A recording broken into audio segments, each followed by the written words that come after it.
Ah, Jésus, merci Seigneur. Merci éternel, ô Dieu Tout-Puissant. Merci éternel les armées, ô Dieu de gloire. Alléluia.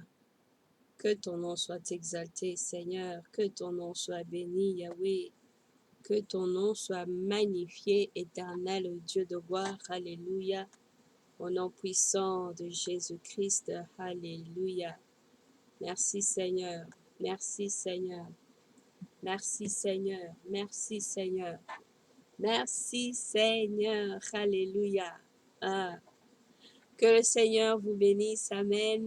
Que le Seigneur te bénisse, mon frère. Que le Seigneur te bénisse, ma sœur. Amen. Alléluia. Que le Seigneur te fasse du bien. Que la main de l'Éternel puisse être sur toi, sur ta famille et que Dieu puisse te visiter en ce moment. Amen. Alléluia, bonsoir, bonjour, bon après-midi, bonne soirée, alléluia. C'est Ambassadeur Lembe, bonsoir, que Dieu vous bénisse. Amen. Aujourd'hui, je voulais partager avec vous sur l'Ancien Testament. Et c'est une joie de lire la parole de Dieu, c'est une joie d'entrer en profondeur dans la parole de Dieu, de comprendre un peu la pensée de Dieu au travers de sa parole. Amen. Que le Seigneur vous bénisse. Amen. Je vais commencer avec la prière. Gloire à Dieu. Alléluia. Béni soit ton nom, Seigneur. Le Tout-Puissant de Jacob, l'Éternel des armées, le Dieu d'Israël, le Créateur de toutes choses visibles et invisibles, Seigneur Dieu Tout-Puissant, nous bénissons ton nom. Merci pour mon frère, pour ma sœur. Merci pour la vie de mon frère, de ma sœur. Yahweh, ta bénédiction, Seigneur, au Dieu, dans sa maison, au nom de Jésus. Merci, Seigneur, de la révélation, de ta visite, Seigneur, au Dieu Tout-Puissant, dans la vie de mon frère, dans la vie de ma sœur, au nom puissant de Jésus-Christ. Merci, Yahweh, d'apporter la lumière, au Dieu, la paix, la joie dans la maison de mon frère et de ma sœur. Merci pour la prospérité dans sa maison. Merci éternel des armées, Seigneur, oh Dieu, pour Alléluia, Rabba Shanda Roboko Shete, d'amener quelque chose de nouveau dans la maison de mon frère, dans la maison de ma sœur, au nom puissant de Jésus-Christ. Alléluia. Merci de la bénédiction de l'Éternel. Alléluia, qui ne s'accompagne d'aucun chagrin, mais qui enrichit. Que la bénédiction de l'Éternel puisse enrichir mon frère, puisse enrichir ma sœur, au nom puissant de Jésus-Christ. Yahweh, bénis ce temps, Éternel des armées, au nom de Jésus. Merci pour ton sang, le sang de l'agneau immolé. Merci pour le Saint-Esprit, l'Esprit qui nous aide, qui nous apprend à prier, qui nous apprend à lire la parole, à interpréter la parole de Dieu, à Konkoboshin, à entrer dans les profondeurs des Écritures pour comprendre la pensée de Dieu. Merci Seigneur pour tout ce que tu fais est bon. Jésus, tu es le même hier, aujourd'hui, demain. Règne dans nos cœurs. Règne dans nos vies, Jésus. Règne dans nos familles. Règne dans nos communautés, dans les cités, dans les nations, parce que tu es Dieu. Alléluia. Merci Seigneur au nom de Jésus. Amen. Amen, amen. Aujourd'hui, je vais parler de l'Ancien Testament. L'Ancien Testament, c'est c'est en rapport avec l'Ancienne Alliance, l'alliance que Dieu a faite avec les hommes qu'il a créés. Et l'Ancien Testament, c'est écrit, les livres sont donc de Genèse à Malachie.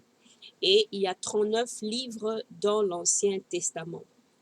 Alors, ce que nous savons, selon les Écritures et ce que les écrivains de la Bible nous ont laissé, 400 ans avaient passé pendant de l'Ancien Testament au Nouveau Testament.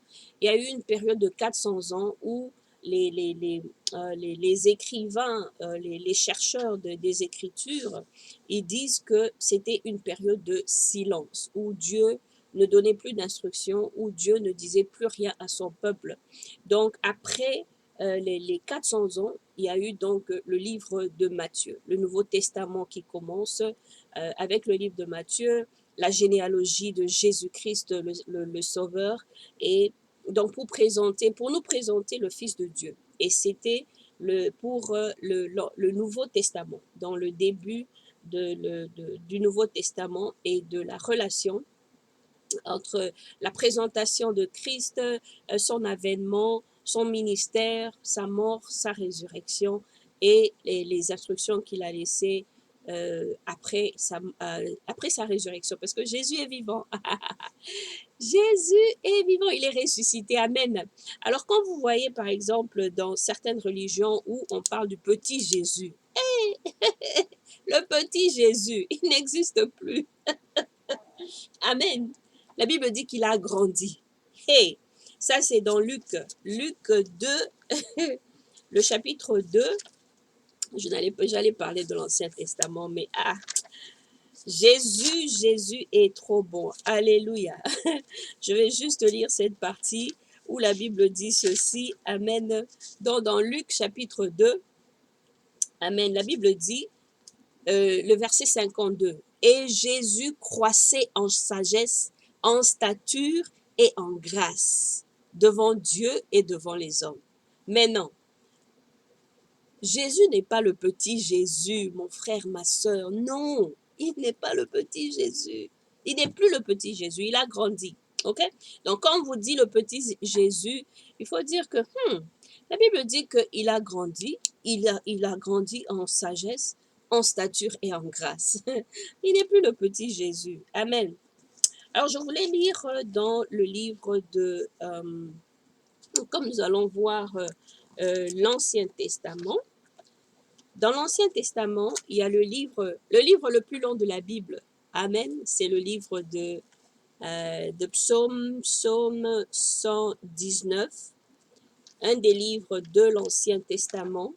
Et c'est le livre qui parle de la loi, en fait des Écritures. Amen. Et donc, c'est pourquoi c'est un livre qui est très important pour nous. Le livre non seulement les Écritures en tant que tel, l'Ancien Testament, le Nouveau Testament, mais aussi le fait que le livre qui parle des Écritures, c'est le psaume 119, et c'est le livre le plus long de toute la Bible, c'est le psaume 119. Parce que ça parle de la loi. Alors, la loi, c'est-à-dire les Écritures, c'est-à-dire les instructions que Dieu nous donne. Parce que c'est important de suivre les instructions de Dieu. C'est important de lire la parole de Dieu. C'est important de connaître l'interprétation de la parole de Dieu. C'est pour notre bien. C'est notre nourriture spirituelle. Amen. Alors, la Bible dit dans Psaume 119, je vais lire le premier verset. Je crois que c'est ça que j'avais marqué. Ouais. Donc, le premier verset dit ceci, c'est quand même long. Hein? Non, la Bible dit, chapitre 1 du psaume, psaume chapitre 119, le verset, je vais lire le premier verset jusqu'à... Ok, là où je vais m'arrêter. Je prends jusqu'à 8. Ok? La Bible dit, heureux ceux qui sont intègres dans leur voie, qui marchent selon la loi de l'Éternel. Heureux ceux qui gardent ses préceptes, qui le cherchent de tout leur cœur.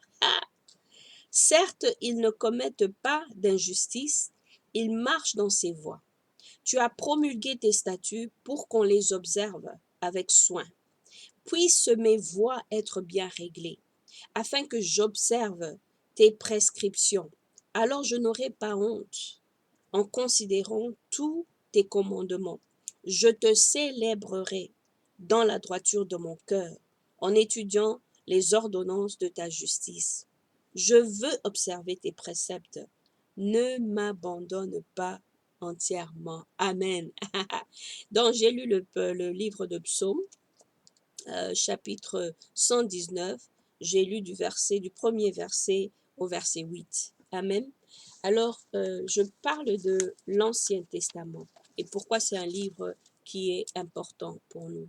Dans l'Ancien Testament, donc de Genèse à Malachie, dont nous avons le livre de Genèse. Après Genèse, il y a l'Exode. Après l'Exode, il y a Lévitique. Après Lévitique, il y a le Nombre. Après, il y a Deutéronome. Et après, il y a Josué. Il y a les juges. Il y a Ruth. Il y a 1 et 2 Samuel. Il y a 1 et 2 rois. Il y a 1 et 2 Chroniques, il y a Esdras, il y a Néhémie, il y a Esther, et puis il y a Job, il y a les psaumes, il y a les proverbes, il y a l'Ecclésiaste, le Cantique des Cantiques, et puis il y a Ésaïe, il y a Jérémie, il y a Lamentation, il y a Ézéchiel, il y a Daniel, il y a Osée, il y a Joël, il y a Amos, Abdias, Jonas, Michée, Nahum, et puis il y a Habakkuk, il y a Sophonie, il y a Agé, il y a Zacharie et enfin Malachie. Donc ça, ce sont les livres de l'Ancien Testament. Alors, dans l'Ancien Testament, ce que nous voyons, l'Ancien Testament, donc, c'est l'histoire des premières familles selon la création de l'homme et des relations entre Dieu et les hommes qu'il a créés et les relations entre les hommes après la chute d'Adam et Ève. Parce que Genèse nous parle de la création de l'homme et comment Dieu avait placé l'homme sur la terre. OK? Et donc, c'est l'histoire, l'Ancien Testament, l'histoire de famille. Des familles, comment Dieu a décidé que, bon, voilà, il voulait établir une famille qui serait une famille qui va représenter les familles du monde pour être la famille centrale qui va montrer à l'homme comment adorer Dieu, comment connaître Dieu. Et bien sûr, il y a eu beaucoup de choses qui sont passées. C'est une aventure au fait de la vie des hommes. Amen. Alors, je ne sais pas si vous avez déjà entendu parler du Torah.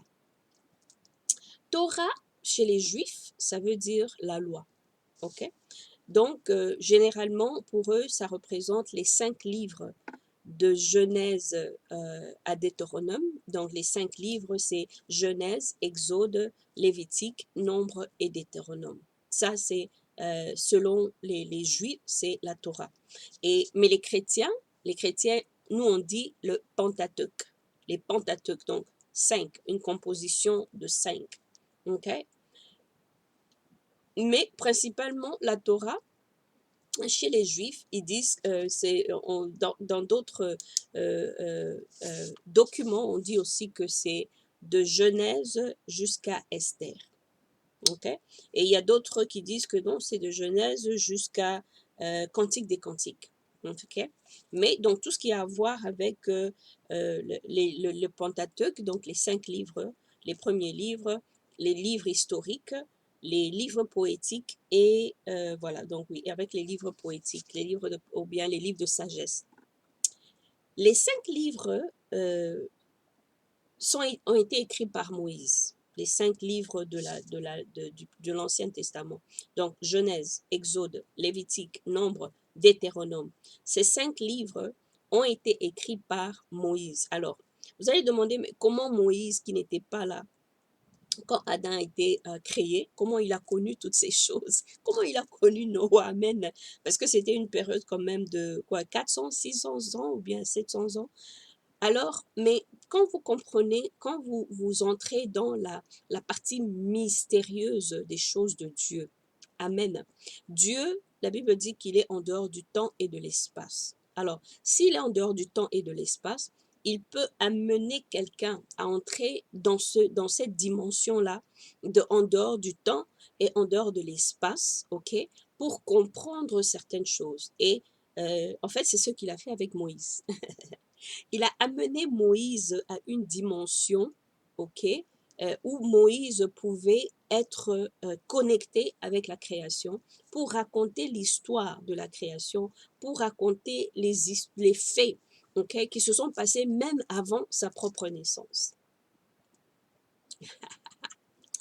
Dieu est très intelligent parce qu'il savait que les hommes allaient se poser cette question. Amen.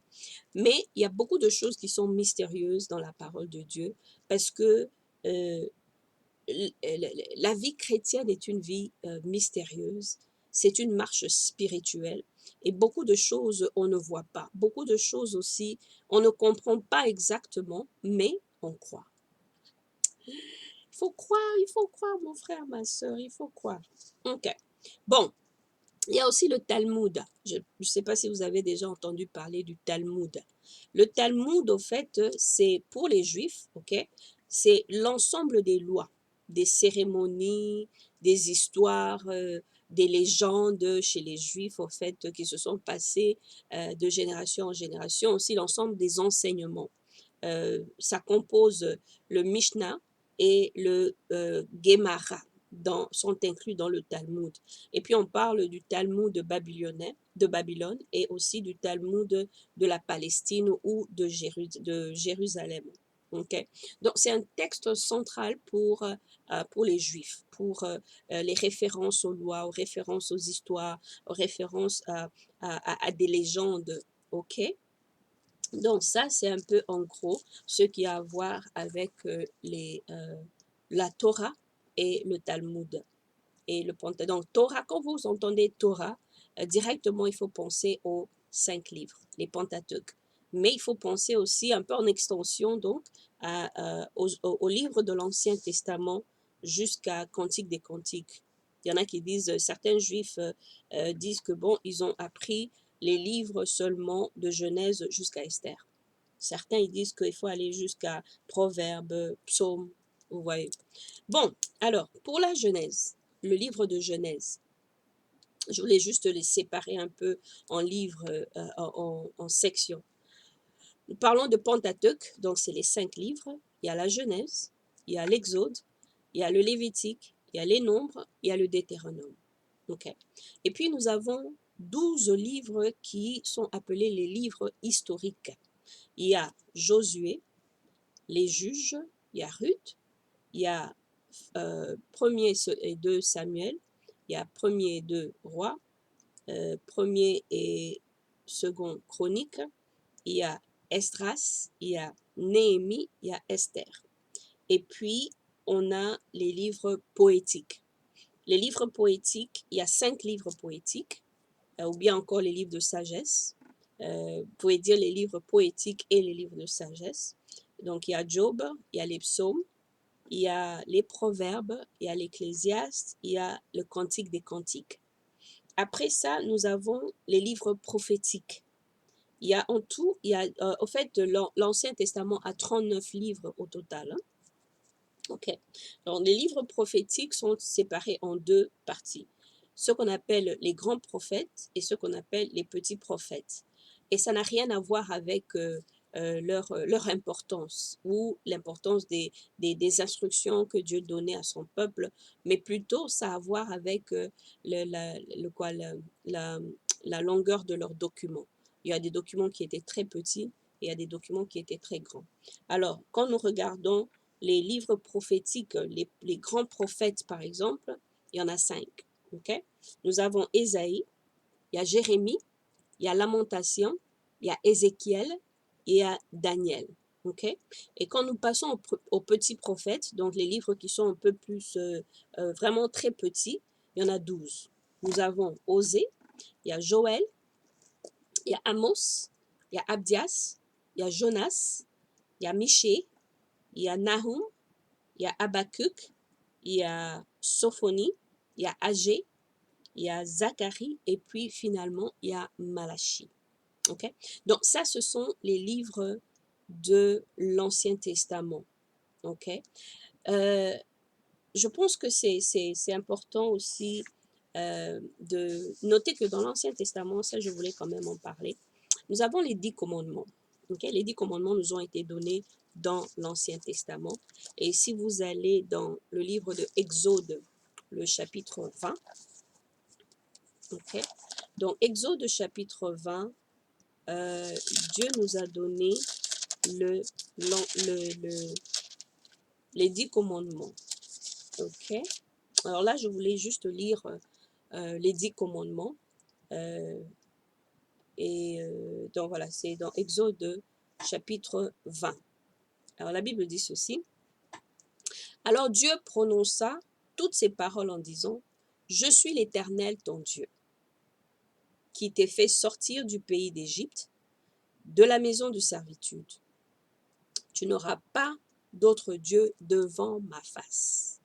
Tu ne feras pas de statue, ni de représentation quelconque de ce qui est en haut dans le ciel, de ce qui est en bas sur la terre, de ce qui est dans les eaux plus bas que la terre.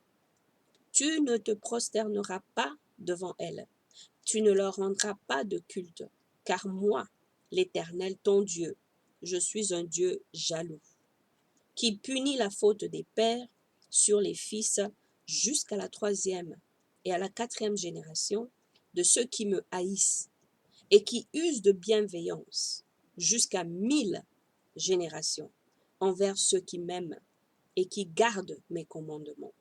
Tu ne prendras pas le nom de l'Éternel ton Dieu en vain, car l'Éternel ne tiendra pas pour innocent celui qui prendra son nom en vain. Souviens-toi du jour du sabbat pour le sanctifier. Tu travailleras 6 jours et tu feras ton ouvrage. Mais le 7e jour est le sabbat de l'Éternel ton Dieu. Tu ne feras aucun ouvrage, ni toi, ni ton fils, ni ta fille, ni ton serviteur, ni ta servante, ni ton bétail, ni l'étranger qui réside chez toi. Car en 6 jours, l'Éternel a fait le ciel et la terre, la mer et tout ce qui s'y trouve, et il s'est reposé le 7e jour. C'est pourquoi l'Éternel a béni le jour du sabbat et l'a sanctifié. Honore ton père et ta mère, afin que tes jours se prolongent sur la terre que l'Éternel, ton Dieu, te donne.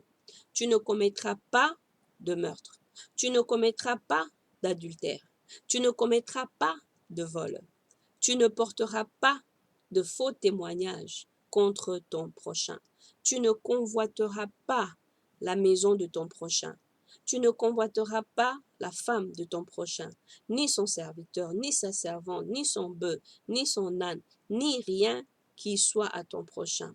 Amen. Amen. Alors ça, ce sont les commandements, les 10 commandements de Dieu. Amen. Alors je voulais aussi ajouter que les 10 commandements, il y a des gens qui disent que oui, c'est l'Ancien Testament, on ne peut plus suivre ce qu'il y avait dans l'Ancien Testament parce que c'est déjà passé. Maintenant, nous sommes dans le moment de la grâce, donc on n'est plus sous la loi, et voilà, et voilà. Alors, si ces gens-là disent ça, c'est-à-dire que si tu ne vas pas suivre la loi, c'est-à-dire que tu peux commettre un meurtre, c'est-à-dire que tu peux commettre l'adultère, c'est-à-dire que tu peux voler, c'est-à-dire que tu ne dois pas honorer ton père et ta mère. Nous devons faire attention à ce que nous disons sans toutefois sonder les Écritures pour comprendre la pensée de Dieu. Amen. La loi, c'est pas qu'elle s'applique à nous d'une façon théorique, non. Quand on a donné notre vie à Christ, c'est par la grâce de Dieu que nous sommes sauvés par la foi. Ok? Nous venons à Christ. Quand nous acceptons Jésus, notre esprit est connecté avec l'Esprit de Dieu. Alors, comme notre esprit est connecté avec l'Esprit de Dieu, les 10 commandements, la loi que Dieu avait donnée au peuple Israël, c'est déjà imprégné en nous. C'est-à-dire, c'est des choses qui sont déjà ancrées en nous. Je ne sais pas si c'est facile à comprendre, mais la loi est en toi. Ma soeur, mon frère, si tu as donné ta vie à Christ. Amen. Donc, tu vas suivre les instructions que Dieu te donne. Amen. Et aussi, il y a des gens qui disent que oui, l'Ancien Testament, c'était l'ancienne alliance. Maintenant, nous sommes dans la nouvelle alliance. C'est seulement Jésus, Jésus. Jésus est dans toute la Bible.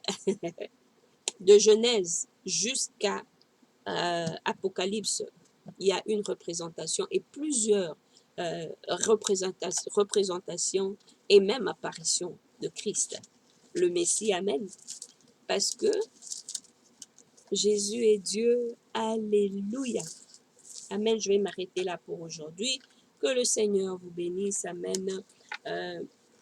Mon encouragement, c'est pour... si vous pouvez partager ça aussi avec vos enfants. L'histoire de la Bible, les histoires de la Bible sont tellement intéressantes et les enfants, ils aiment les histoires de la Bible. Alors faites ça une habitude de partager les histoires de la Bible avec vos enfants. Amen. Ils vont connaître Dieu, le Dieu qui les a créés. Et ils vont aussi avoir une différente façon de voir les choses. Amen. Que le Seigneur vous bénisse. Amen. C'est ambassadeur Lembe et que le Seigneur puisse vous faire du bien en ce moment. Amen. Je vais prier pour vous. Ah! Alléluia. Amen. Alléluia. Amen. Alléluia. Amen. Amen. Amen. Alléluia. Alléluia. Amen. Alléluia. Amen. Alléluia. Amen. Amen. Alléluia. Ah oui, je bénis mon frère, ma soeur en ton nom, Seigneur Jésus. Merci Seigneur pour sa vie, sa famille, ses enfants, son mari, sa femme, au nom de Jésus. Et oui, je prie Seigneur, oh Dieu, que tu fasses du bien à ma soeur, à mon frère, au nom puissant de Jésus-Christ. Aide Seigneur, oh Dieu, de voir à mon frère et à ma soeur de lire la parole de Dieu, de vouloir s'imprégner, Seigneur Dieu, de la pensée de Dieu, de l'amour que toi tu nous as donné au travers de cette parole éternelle, Dieu de gloire. Bénis ma soeur, bénis mon frère, amène la paix, la joie. Seigneur, restaure sa famille, amène l'ordre dans sa maison. Guéris ceux qui sont malades au nom puissant de Jésus-Christ. Alléluia. Que ton règne vienne au nom puissant de Jésus, sur la terre comme au ciel. Béni soit ton nom, au nom de Jésus. Amen. Que le Seigneur bénisse ta maison, mon frère, ma sœur, que la main de l'Éternel puisse être sur toi au nom puissant de Seigneur Jésus-Christ de Nazareth, le Messie qui a été promis et qui est venu pour nous donner la vie en abondance. Alléluia. Amen, amen. Merci, que Dieu vous bénisse. Bye.